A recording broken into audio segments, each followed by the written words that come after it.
Doctor Babasaheb Ambedkar Mahatma Jyotirao Phule ఆశయ సాధనలో బహుజనులంతా ముందుకు సాగాలని రాష్ట్ర మాజీ మంత్రి కొప్పుల ఈశ్వర్ అన్నారు. కమాన్పూర్ మండలంలోని పెంచకల్పేట్ గ్రామంలో పుట్టలింగమ్మ చారిటబుల్ ట్రస్ట్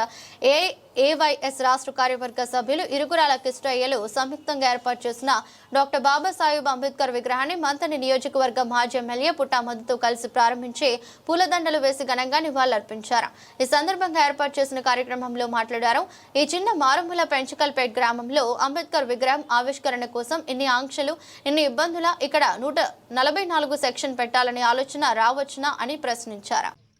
పాప ఒక ఆయన నా తండ్రి విగ్రహాన్ని పెట్టాలని చూసి ఆయనకు ఆ బలవంతంగా ఆయన విగ్రహాలు పెడతా ఉన్నారు తప్ప ప్రేమతోటి పెడతలేరు. కానీ ఇవాళ మొన్నటి వరకు ఈ నియోజకవర్గంలో, ఈ రాష్ట్రంలో, దేశంలో బాబాసాహెబ్ అంబేద్కర్ అంటే ఒక ఎస్సీలు మాత్రమే ఆయన విగ్రహాలు పెడతారంటే దాని నుంచి ఎస్సీలు కాదు, ఈ భారతదేశంలో పుట్టిన ప్రతి బిడ్డ ఆయనను గౌరవించాలి, ఆయన విగ్రహాన్ని పెట్టాలని ఈ దేశంలో ఏకైక వ్యక్తిగా నేను చాటి చెప్తా ఉన్నటువంటి ఈ తరుణంలో అది ఓడినా గెలిచినా, ఓట్లు వచ్చినా రాకపోయినా, ఎమ్మెల్యే పదవితో సంబంధం లేకుండా బాబాసాహెబ్ బిఆర్ అంబేద్కర్ గారు మనందరి వాడని, ఇక్కడ బీసీలకు ముఖ్యంగా అర్థమయ్యే వరకు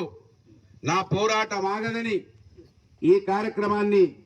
ముందుకు తీసుకెళ్తున్నటువంటి ఈ తరుణంలో ముఖ్యంగా బాబాసాహెబ్ బిఆర్ అంబేద్కర్ గారు ఈ దేశంలో బీసీలకు అర్థమైతేనే ఆయన కోరుకున్నటువంటి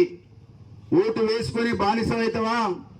ఓటు వేసుకొని రాజు అవుతావా అనే ఒక సందేశాన్ని మనం తెలుసుకున్న వాళ్ళమైతామనే ఒక నమ్మకంతో ఎవరెన్ని ఆటంకాలు కలిగించినా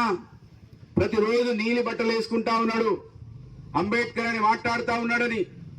ఎక్కడెక్కడనో కుక్క కూతలు కూసినా కూడా, నన్ను ఎన్ని ఇబ్బందులు పెట్టినా కూడా ఇవాళ కూడా వీడొక్కడి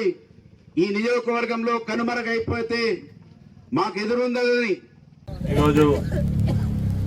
పెంచకలపేట గ్రామంలో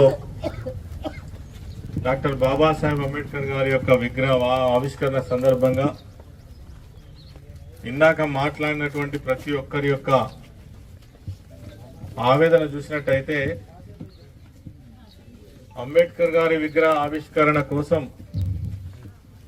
ఇన్ని ఆంక్షల, ఇన్ని రకాల ఇబ్బందుల ఈ చిన్న గ్రామం, మారుమూల గ్రామం పెంచకలపేట, ఇక్కడ 144 సెక్షన్ పెట్టాలనేటువంటి ఆలోచన రావచ్చున. అందుకే డాక్టర్ బాబాసాహెబ్ అంబేద్కర్ గారు పుట్టింది మొదలు భారతదేశానికి ఇంత గొప్ప రాజ్యాంగాన్ని అందించినప్పటికీ కూడా ఈ అవమానాలు తప్పలే. ఆనాటి నుంచి ఈనాటి వరకు మరి ఈ పరంపర కొనసాగుతూనే ఉన్నది, ఇవాళ ఏం కొత్త కాదు. కాబట్టి ఎన్ని ఇబ్బందులు వచ్చినా అంబేద్కర్ విగ్రహాన్ని ఆవిష్కరించే తీర్థమని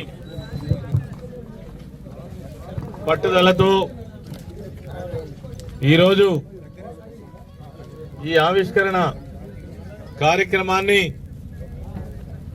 గణనీయంగా నిర్వహించినటువంటి అంబేద్కర్ విగ్రహ నిర్వహణ కమిటీ సభ్యులందరికీ, ఇక్కడికి ఇన్ని ఆంక్షలు ఉన్నప్పటికీ కూడా మా తండ్రి అంబేద్కర్ గారి విగ్రహ ఆవిష్కరణ కోసం తప్పకుండా వెళ్లాలని ఇక్కడికి విచ్చేసినటువంటి ప్రతి ఒక్కరికి, అదేవిధంగా మీకు అన్ని విధాలుగా బహుజన వర్గాల కోసం, ఎస్సీ వర్గాల కోసం ఎక్కడ ఎప్పుడు ఏ ఆపద వచ్చినా, ఏ అవసరం వచ్చినా